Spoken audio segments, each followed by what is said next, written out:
बचपन मेरा जो है जयपुर में गुजरा ज़्यादातर, और छुट्टियों में हम लोग हमारा जो मदर फादर की जगह है टोंक, वहाँ जाया करते थे। तो वो भी एक तरह से बचपन मेरा वहाँ भी गुजरा है।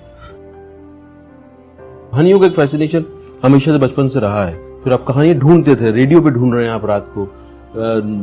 जयपुर अजमेर रेडियो स्टेशन से एक 9:30 बजे एक ड्रामा आया करता था आधे घंटे का, तो उसका हम वेट करते थे कब आएगा वो।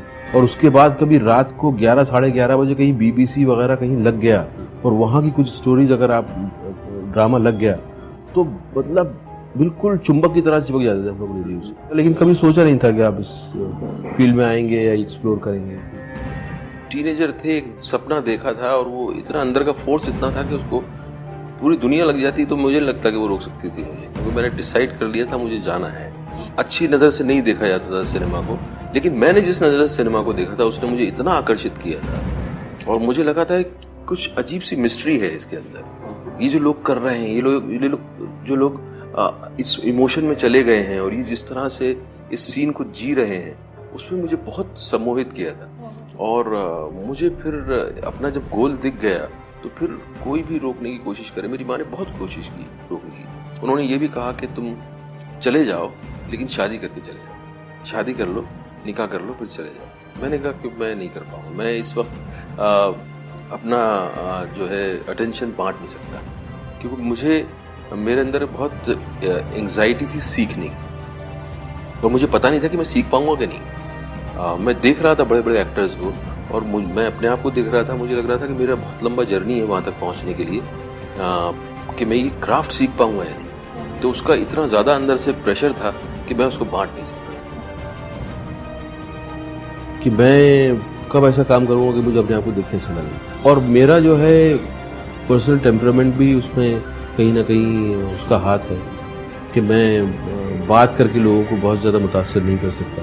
मैंने शुरू में कोशिश की, क्योंकि छटपटाहट थी बहुत के सिनेमा में मिले काम, तो मैंने मिलने की कोशिश की। और जिस तरह से एक तरीका है मिलने का कि फ़ोटोग्राफ्स वगैरह वो जो लेके जाते हैं, वो सब करने की कोशिश की। और करने के बाद एहसास हुआ कि जो मैंने अभी एक्ट किया है, जो मैं अभी मिलने गया था, उसका कहीं ना कहीं आप सेंस भी कर पाते ना कि वो मुझे लग रहा था कि ये असर जो है उल्टा हो रहा है। एक्चुअली मैं किसी को मुतासिर करने आया हूँ, उसने शायद इस मीटिंग के बाद अब वो कभी मुझसे मेरे साथ काम नहीं करेगा।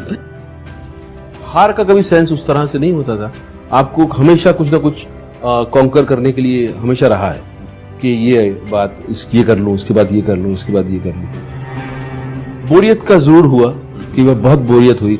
आपको लगा कि यार ये एक्टिंग जो मैं कर रहा हूँ इतने वक्त से, अब ये दिल लग नहीं रहा है इसमें। तो ऐसा एहसास जरूर हुआ कि छोड़ देते हैं, कुछ और करते हैं। तो क्या करेंगे, उतना वहां तक नौबत नहीं आई, लेकिन ऐसा एहसास जरूर हुआ कि यार बस नहीं, मजा नहीं आया। बहुत सारी फिल्में हैं जिनमें आपने अलग अलग वजहों से काम कर लिया था, वो करने के बाद पता चला कि ये जो है गलत स्टेप था। और वो एक्सपेरिमेंटेशन अगर आपको करना है तो उससे गुजरना होगा। हर जॉब जो है वो इस तरह से डिवाइडेड है कि आप इसका इस्तेमाल करके आप सिर्फ अपना सिक्योरिटी पूरी करना चाहते हैं, या ये जो है जो आप काम कर रहे हैं इस काम में आपका अपना पर्सनल कनेक्शन है इससे कि नहीं। तो वो कंस्ट्रेंट और वो उस तरह का डिवाइड आई थिंक हर काम में है। मैं कहानियों को ढूंढता रहता हूँ, काश ऐसा हो कहानियाँ मुझे ढूंढे, तो मेरा कहानी मेरा रिलीजन है। जब तक मैं कहानियाँ सुना रहा हूँ और मेरे कहानी की तलाश तो मेरी जारी है। ऐसा नहीं है कि मेरे पास बहुत से कहानी सुनाने वाले हैं, क्योंकि मैं तो सुना नहीं सकता, मैं तो उसमें पार्ट हूँ, उस मशीनरी का पूरा एक पुर्जा हूँ। मुझे डिपेंड करना पड़ेगा कहानी सुनाने वाले पे, जो डायरेक्टर है।